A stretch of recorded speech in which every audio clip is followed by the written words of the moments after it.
జీవితం కొన్నిసార్లు ఎటువైపు నుంచి ఎటు వెళుతుందో ఎవరూ ఊహించి చెప్పలేరు. ఎందుకంటే పేదవారి జీవితాలు మారడానికి రోజులక్కర్లేదు, కొన్ని గంటలు లేదా క్షణాలు కూడా చాలు. అలానే పశ్చిమ బెంగాల్లో ఓ కుగ్రామంలో ఉండే సబీనా లైఫ్ కూడా గంటలో మారిపోయింది.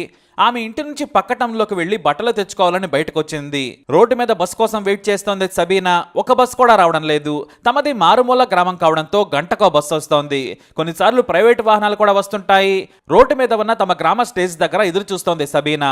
అప్పుడే ఓ కారు సబీనా దగ్గరకు వచ్చి ఆగింది. నిండైన నగలు, పట్టుచీర కూడా కట్టుకున్న మహిళ బయటకు దిగి అడ్రస్ అడిగింది.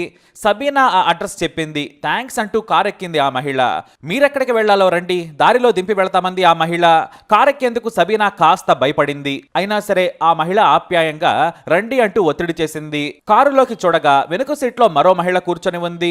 ముందు డ్రైవర్ కాకుండా మరో మగ వ్యక్తి ఉన్నాడు. వెనుక సీట్లో లేడీస్ ఉండడంతో సరేనని కారెక్కింది సబీనా.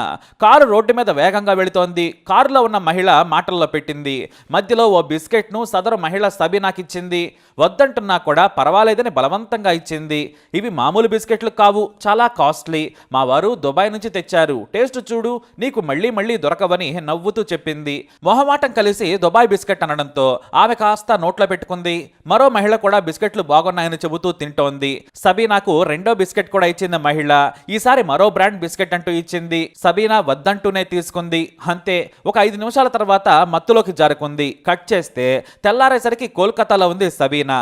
తన చుట్టూ యువతలే దాదాపు 10 మంది ఉన్నారు. వారిలో కొంతమంది తాము వెళ్లిపోతామని ఏడుస్తుంటే మాస్కులు పెట్టుకున్న మగవారు బెల్టులతో కొడుతున్నారు. ఇంకొంతమంది మత్తులో పడుకున్నారు. సబీనాకు భయం వేసింది. సబీనా కూడా తననెందుకు ఇక్కడికి తీసుకొచ్చారు అనడంతో సదరు వ్యక్తి గట్టిగా మొహం మీద కొట్టాడు.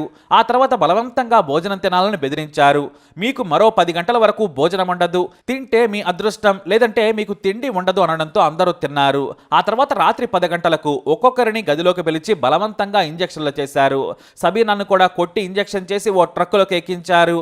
ఆ తర్వాత సబీనా మత్తులోకి జారుకుంది. తెల్లారేసరికి ఓ బ్రోతల్ హౌస్లో నిద్రలేచింది సబీనా. చుట్టూ అమ్మాయిలే ఉన్నారు. కనీసం తాను ఏ ఊళ్ళో ఉన్నానో కూడా సబీనాకు తెలియదు. అందరినీ స్నానాలు చేయమని కొత్త బట్టలు ఇచ్చారు. మీరంతా ఇప్పుడు వ్యభిచారం చేయాలి, కాదు కూడదు అంటే చంపేస్తామని సింపుల్ గా బెదిరించారు. ఇక సబీనా కూడా భయంతో ప్రాణాలు కాపాడుకునేందుకు వ్యభిచారంలోకి దిగింది. కాదన్న వారికి చిత్రహింసలు పెట్టి చీకటి గదిలో వేసి కొడుతూ ఉండడంతో భయంతో వణికిపోయింది సబీనా. మీరు చేసిన పనికి మీకు నెలవారీగా కొంత సొమ్మిస్తామని కూడా చెప్పారు. మొదట బెట్టు చేయడంతో బ్రోతలు నడిపే మహిళలు కూడా సబీనాను ఇష్టవచ్చినట్టుగా కొట్టేవారు. సరిగ్గా నెల తర్వాత సబీనా కూడా కామ్గా ఉండిపోయింది. ఆమె కోసమే ఎక్కువగా వచ్చేవారు యువకులు. ఆ నరకం నుంచి బయటపడేందుకు ప్రయత్నం చేసినా వీలు పడేది కాదు. గేటు దాటి ఎవరూ బయటకు రాకుండా సీల్ చేశారు. మగవారు మాత్రమే లోనికి వస్తారు, బయటకు వెళతారు. కేవలం బాల్కనీ, కిటికీల నుంచే బయటకు చూడాలి. అలా 6 నెలలు సబీనాకు నరక కోపంలో గడిచిపోయింది. ఆత్మహత్య చేసుకుందామని ప్రతిరోజు ఆలోచించేది. కానీ తన తల్లి, సోదరుడు, చెల్లి, తండ్రి ప్రేమ గుర్తుకొచ్చేది.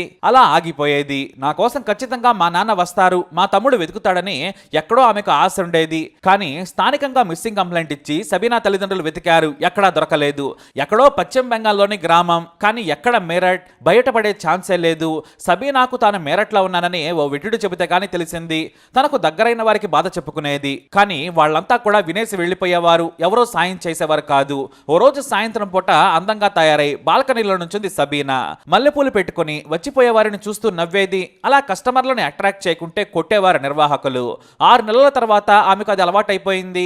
కానీ ఆమెకు ఎవరైనా తమవారు తనను చూస్తారని, లేదంటే నేనే వారిని చూస్తానని ఆశపడేది. సరిగ్గా ఆ రోజు రానే వచ్చింది. స్వయానా బాబాయ్ కొడుకు స్క్రాప్ ను హోల్సేల్ గా అమ్మేందుకు DCAలో వచ్చి వీధిలో నుంచి నడుచుకుంటూ వెళుతున్నాడు. తన చుట్టూ అందమైన అమ్మాయిలు కనిపిస్తూ ఉన్నారు. అయితే అందరినీ చూస్తూ ఒక్కసారిగా పైకి చూశాడు. తన సోదరి సబీనా కనిపించింది. సబీనా కళ్ళు కూడా తన తమ్ముడినే చూస్తున్నాయి. ఏం చేయాలో అర్థం కాలేదు. కానీ పేరు పెట్టి పిలవద్దని చేతులెత్తి దండం పెట్టింది, సైగ చేసింది. 1 నిమిషం ఆగమని గదిలోకి వెళ్లి ఓ చీటిని కిటికీలో నుంచి విసిరేసింది సబీనా. ఆ చీటిని చూసి చదివాడు. నువ్వు విటుడిలా బ్రోతల్ హౌస్ లోకి రాత్రి 8 గంటలకు రా, అప్పుడు అందరూ బిజీగా ఉంటారు. నేను నీ కోసం వెయిట్ చేస్తుంటాను. అమ్మాయిలను వరుసగా చూపించమని అడుగు. నువ్వు నన్ను సెలెక్ట్ చేసుకోమని చీటీలో రాసింది సబీనా. దీంతో ఆమె సోదరుడు ఒక్కసారిగా షాక్ అయ్యాడు. అక్క దగ్గరకు విటుడిగా వెళ్లాలని బాధపడ్డాడు. కానీ కష్టాల్లో ఉందని అర్థం చేసుకున్నాడు.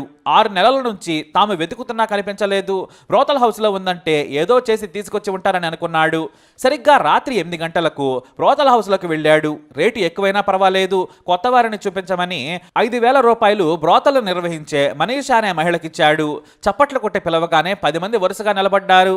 ఈ 5,000 కేవలం 2 గంటలకు మాత్రమేనని చెప్పింది మనీషా. సరేనన్నాడు సబీనా తమ్ముడు. ఒకేసారి సబీనా పేరు చెప్పకుండా, అనుమానం రాకుండా అందరినీ కలియ చూశాడు. చివరకు సబీనా కావాలని చెప్పడంతో తీసుకెళ్లమని సబీనాకు చెప్పింది మనీషా. సబీనా నవ్వుతూ తన తమ్ముడిని గదిలోకి ఆహ్వానించింది. లోనికి వెళ్ళగానే గది గడియ పెట్టుకుంది సబీనా. తమ్ముడిని గట్టిగా పట్టుకుని ఏడ్చింది. ఇంటి దగ్గర అంతా ఎలా ఉన్నారని అడిగింది. నన్ను ఎలాగైనా ఇక్కడి నుంచి తీసుకెళ్లమని తమ్ముడికి దండం పెట్టింది. అసలు ఎలా ఎక్కడ చిక్కుకుందో మొత్తం తన కథను చెప్పి ఏడ్చింది. ఆ మాటలు మొత్తం తన ఫోన్లో రికార్డు చేసుకున్నాడు. చివరకు 2 గంటల తర్వాత అలిసిపోయినట్లు బయటకు వచ్చాడు. అయితే సబీనా ఒక్కటే ఒక మాట చెప్పింది. లోకల్ పోలీస్ స్టేషన్లో చెప్పినా ఎవరో పట్టించుకోరు. పోలీసులే బ్రోతల వారికి ఫోన్ చేసి నా గురించి నీ గురించి మళ్ళీ చెబుతారు. అదే జరిగితే నన్ను వేరే చోటుకి తరలిస్తారు, జాగ్రత్త అని చెప్పింది. ఆ మాటలు విన్న తమ్ముడు నా ప్రాణం పెట్టైనా సరే నిన్నే కాదు నీ తోటి వారిని కూడా విడిపిస్తానని హామీ ఇచ్చి బయటకు భయపడుతూనే వెళ్ళిపోయాడు సబీనా తమ్ముడు. బయటకు వచ్చిన తర్వాత ఏం చేయాలో పాల్పోలేదు. వెంటనే తన సోదరి కనిపించిందని ఇంటికి ఫోన్ చేసి చెప్పాడు. కానీ వాళ్ళు నమ్మలేదు. బ్రోతల్ హౌస్లో ఉందని ఆశ్చర్యపోయి నమ్మలేకుండా ఉన్నారు. పైగా గ్రామంలో తెలిస్తే పరువు పోతుందని ఎలాగైనా తీసుకురామని చెప్పారు. తాము కూడా వస్తామన్నారు. మీరు రాకండి, నేను పోలీసుల దగ్గరకు వెళుతున్నాను, చెప్పినప్పుడు రావాలని చెప్పాడు. చాలా వ్యూహాత్మకంగా డైరెక్ట్గా మేరట్ ఎస్ఎస్పీ ఆఫీస్కి వెళ్ళాడు సబీనా తమ్ముడు. అక్కడ ఎస్పీని కలవకుండా కొంతమంది అడ్డుకున్నా కూడా తన బాధను చెప్పి రిక్వెస్ట్ చేశాడు. దీంతో ఎస్పీ దగ్గరకు పంపించారు సెక్యూరిటీ సిబ్బంది. ఎస్పీ మంజిల్ సైని దహాల్ను కలిసి తాను రికార్డ్ చేసిన వీడియోను చూపించాడు. నా సోదరిని ఆమెతో పాటున్న కొంతమందిని విడిపించాలని వేడుకున్నాడు.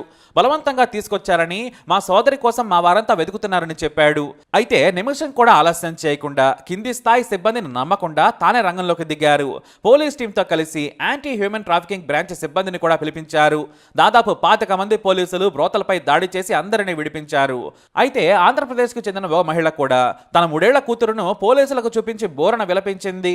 బలవంతంగా కొట్టి తీసుకొచ్చారు. 4 రోజుల పాటు మత్తులో పడుకోబెట్టారని ఏడ్చింది. ఒడిశా, ఏపీ, తెలంగాణ, పశ్చిమ బెంగాల్, బీహార్ నుంచి అమ్మాయిలను కిడ్నాప్ చేసి హ్యూమన్ ట్రాఫికింగ్ చేస్తున్నారని విచారణలో గుర్తించారు అధికారులు.